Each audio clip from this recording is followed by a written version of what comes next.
نحمده ونصلي على رسول الكريم أما بعد فأعوذ بالله من الشيطان الرجيم بسم الله الرحمن الرحيم قال النبي صلى الله عليه وآله وسلم إنما الأعمال بالنيات وإنما لامرئ ما نوى فمن كان هجرته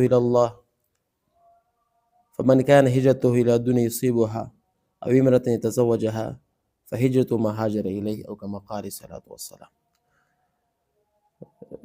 بخاری شریف کی پہلی حدیث ہے انما الاعمال بالنیات۔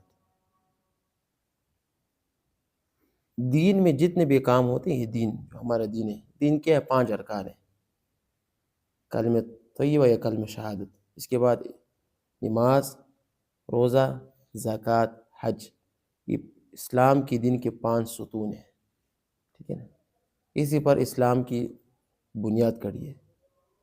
اس میں سے کوئی بھی کمزور ہوگی تو اسلام کا ڈھانچہ آپ نے خود ہی گرا دیا۔ اس سب ڈھانچے کا دارومدار نیتوں پر ہے، آپ کی نیت پر۔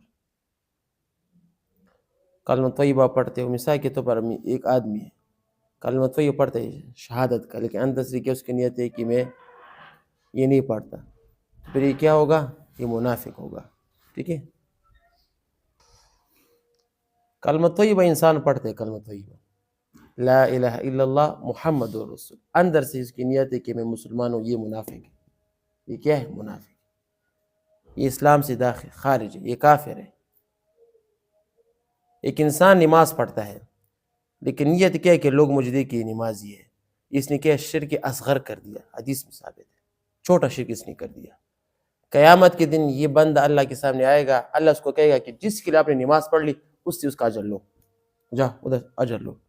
آپ نے دنیا میں نماز نہیں پڑھی، لوگوں کے لیے پڑھی، اس سے اپنا اجر لو۔ یہ نماز ہو گیا۔ اس کے بعد کیا ہے؟ روزہ۔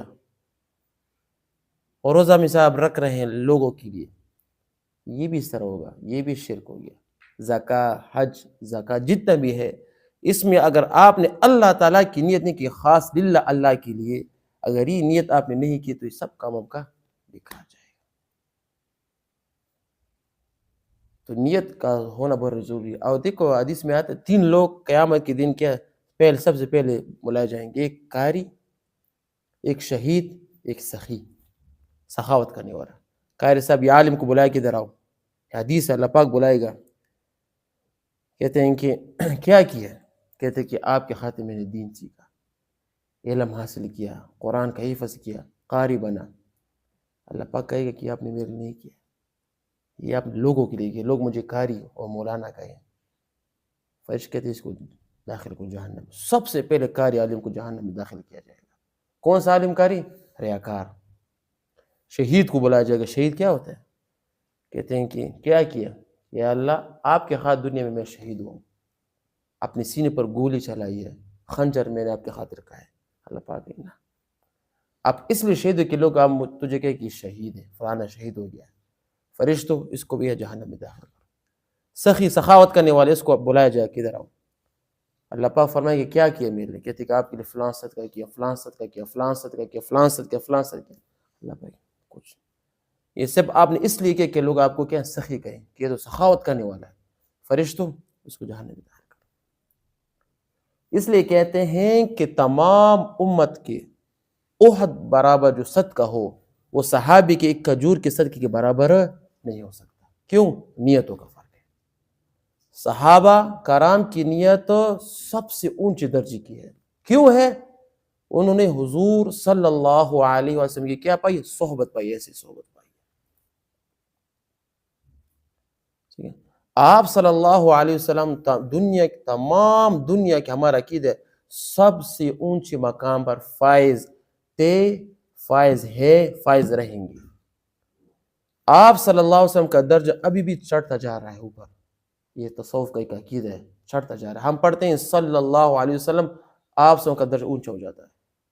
ہم جتنے بھی درود بیچتے ہیں نا صلی اللہ علیہ وآلہ وسلم، نماز میں پڑھتے ہیں، حضور صلی اللہ علیہ وسلم کا درجہ قبر میں اونچا ہوتا جائے، کیونکہ ہمارا عقیدہ ہے کہ آپ صلی اللہ علیہ وسلم قبر میں کیا ہے؟ زندہ ہے، حیات ہے۔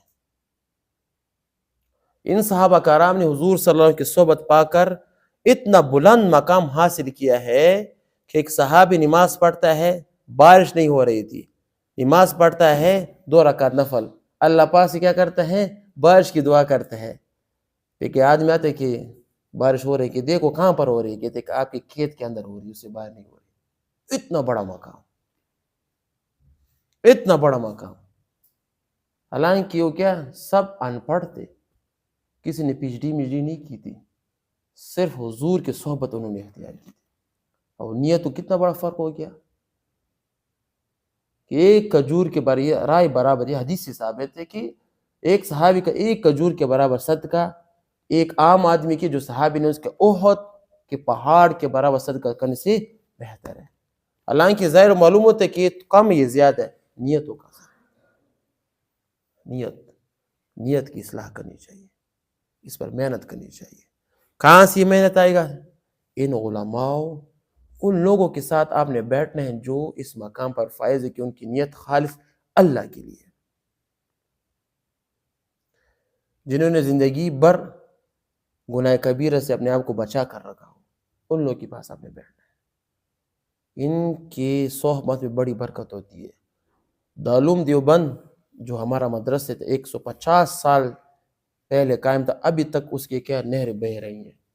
ہم بھی دارالعلوم دیوبند کے ہوئے ہیں، ایک طرف سے کیا ہم بچے آئے ہیں.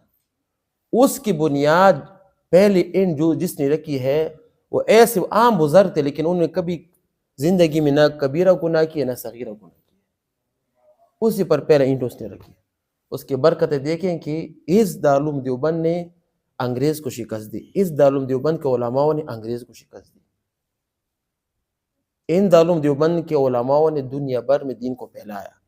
آپ دنیا میں جہاں پر بھی جائیں، جدھر بھی جائیں، اس بر صغیر پر بھی جائیں، ہمارے علماء ادھر نظر آئیں گے. مفتی تقی عثمانی صاحب کی مثال دیکھیں، جہاں پر جب بڑا مسئلہ آ جاتا ہے تقی عثمانی صاحب کو کال کرتے ہیں کہ ہاں فلاں یہاں پر یہ مسئلہ پیش آ رہا ہے. وہ مفتی صاحب وہاں پر جاتے ہیں، اس مسئلے کو حل کرتے ہیں. جہاں پر بھی جائیں. ہمارے ایک بڑے بزرگ تھے، تقریباً وہ ایک علاقے پر چلے کہ وہاں پر 6 ماہ کیا ہوتے ہیں رات ہوتے ہیں اور 6 ماہ کیا ہوتے ہیں دن ہوتا ہے. نارتھ پول ہم کہتے ہیں، نارتھ پول یہ کینیڈا کی طرف ہے. کہتے ہیں یہ دنیا کا آخری حصہ ہے. وہاں پر جب میں ایک مسجد میں گیا تو عالم تھے، وہ جب اس نے کہ مغرب کی نماز پڑھا، جب میں نے اس کی تلاوت سنی، پانی پت کا وہ لہجہ نظر آ رہا تھا. پانی پت کا. میں نے اس سے پوچھا، کہتے کہ میں پاکستان سے ہوں، میں پاکستان سے یہاں پر آیا ہوں، یہاں پر دین کے کام کر رہا ہوں. اس عالم شکر ادا کہ ہمارے علماء اس دنیا کے آخر کونے تک گئے ہیں، وہاں پر دین کا کام کر رہے ہیں. یہ کیا اس سب دارالعلوم دیوبند کا فیض تھا. کیوں؟ ان لوگوں نے اس کی بنیاد کس پر رکھی؟ اخلاص پر. کس پر رکھی؟ اخلاص پر. اب میں آپ کو دوسرا بات کروں، جامعۃ الازہر مصر میں ہے، اس کا بھی بڑا نام تھا، لیکن اب وہاں پر کیا لوگ کلین شیو داڑھی والے علماء بیٹھے، کلین شیو داڑھی علماء. کیوں؟ انہوں کے اندر اخلاص ختم ہو گیا. جب جہاں پر اخلاص ختم ہو جاتے ہیں تو وہاں پر ایسے علماء بیٹھتے ہیں جو اس امت کے لیے کیا ہوتے ہیں؟ فساد پھیلانے کا ذریعہ بنتے ہیں. بڑی بڑی کتابیں لکھ رہے ہیں لیکن عمل سے صفر خالی. ایک عالم ہے کلین شیو کرتے ہیں، پینٹ شرٹ پہنتا ہے، اس کے اخلاص میں فرق ہے نا. یہ دارالعلوم دیوبند ابھی تک قائم ہے، 150 سال ابھی تک قائم ہے. کیوں؟ اخلاص. تو دین پورا کا پورا اخلاص نیتوں پر ماخذ ہے. ہم بھی جب قرآن کریم کی ابھی ہم کیا کریں؟ ہم قرآن پڑھ رہے ہیں، آپ نے یہ نیت کرنے کہ میں یہ قرآن پڑھوں گا خاص اللہ کے لیے، چاہے مجھے پیسے ملے یا نہ ملے. میں درس دوں گا، چاہے 10 منٹ کا ہو، 20 منٹ کا ہو، 1 گھنٹہ کا ہو، درس دوں گا. اس کی محنت میں اس قرآن کو میں آگے پہنچاؤں گا. یہ نیت آپ نے کرنی ہے. پھر نتیجہ کس پر چھوڑنا ہے؟ اللہ پاک پر. پھر اس نیت کے آپ فائدہ آگے دیکھیں انشاءاللہ تعالی. اللہ پاک اس نیت کے ذریعے اتنا کام لیں کہ آپ خود ہی انداز میں کہ اللہ پاک مجھ سے کیا کام ہوگا. لیکن آپ نے یہ نیت کر اپنے طالب علم کے دوران کرنا ہے، اللہ سے دعا کرنی ہے، دن اور رات کو اللہ سے یہ مانگنا کہ اللہ مجھے قرآن کی محنت کی توفیق عطا فرما. وآخر دعوانا ان الحمد للہ رب العالمین.